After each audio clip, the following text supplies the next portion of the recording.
আওয়ামী লীগ আমলে স্বতন্ত্র প্রার্থী হিসেবে দুবার নির্বাচিত বরগুনা সদর উপজেলা পরিষদের সাবেক চেয়ারম্যান মনিরুল ইসলাম মনিরকে বিশেষ ক্ষমতা আইনে গ্রেপ্তার করেছে পুলিশ। মাদকসহ নানা অভিযুক্ত এই মনিরকে আদালতের মাধ্যমে কারাগারে পাঠানো হয়। বরগুনা থেকে মাসুম বিল্লার পাঠানো তথ্যচিত্রে মোহাম্মদ সোহাগ বিশ্বাসের রিপোর্টে বিস্তারিত।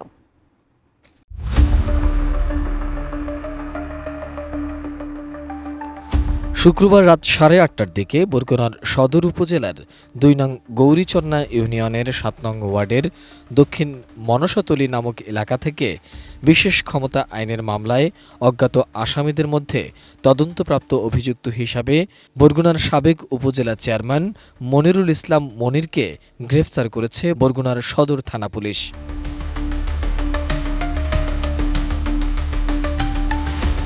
আওয়ামী লীগ সরকারের অধীনে সর্বশেষ দুটি উপজেলা পরিষদ নির্বাচনে মনির চেয়ারম্যান স্বতন্ত্র পদে প্রার্থী হিসাবে অংশগ্রহণ করে দুইবারই নির্বাচিত হয়েছিলেন।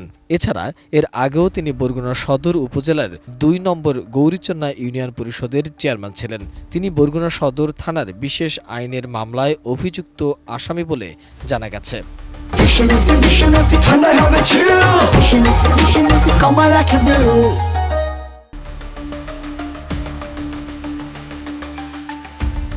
গ্রেফতারের পর মনিরের মুক্তির দাবিতে থানা এলাকায় জড়ো হয় তার কর্মী সমর্থকরা। এ সময় তার মুক্তির দাবিও করেন তারা। আমাদের ২ নম্বর ইউনিয়নের মোহাম্মদ মনির ইসলাম মনির ভাইকে কোনো মামলা ছাড়াই তারা গ্রেফতার করেছে বিশেষ আইন। আমরা আসছি যে আমরা মনির ভাইকে আমরা ছাড়িয়ে নিয়ে যাওয়ার জন্য আমরা চাই যে আমরা মনির ভাই কোনো অন্যায় করে না, সে কোনোদিন করেও না, দুর্নীতি করবেও না। আমরা চাই আর আমরা প্রশাসনের কাছে চাই যে আমাদের মনির ভাইকে তারা মুক্তি দিয়ে এই জন্য আমরা এখানে আসছি। আমরা তো জানি যে এই নির্দোষী মানুষ কোনো দলের নাই, স্বতন্ত্র প্রার্থী স্বতন্ত্র করছে, কোনো ছাত্রলীগও ছিল না, কোনো তাই ছিল না। আমরা তো জানি এই কেমাই। বরগুনা সদর থানার ওসি দেওয়ান জগলুল হাসান জানিয়েছেন, গোপন সংবাদের ভিত্তিতে বরগুনার সাবেক সদর উপজেলা পরিষদের চেয়ারম্যান মনিরুল ইসলাম মনিরকে গ্রেপ্তার করা হয়েছে।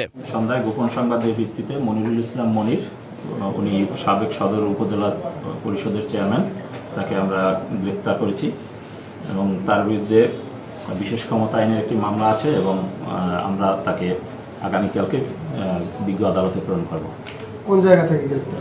তাকে মনসাতলী থেকে গ্রেপ্তার করা হয়েছে।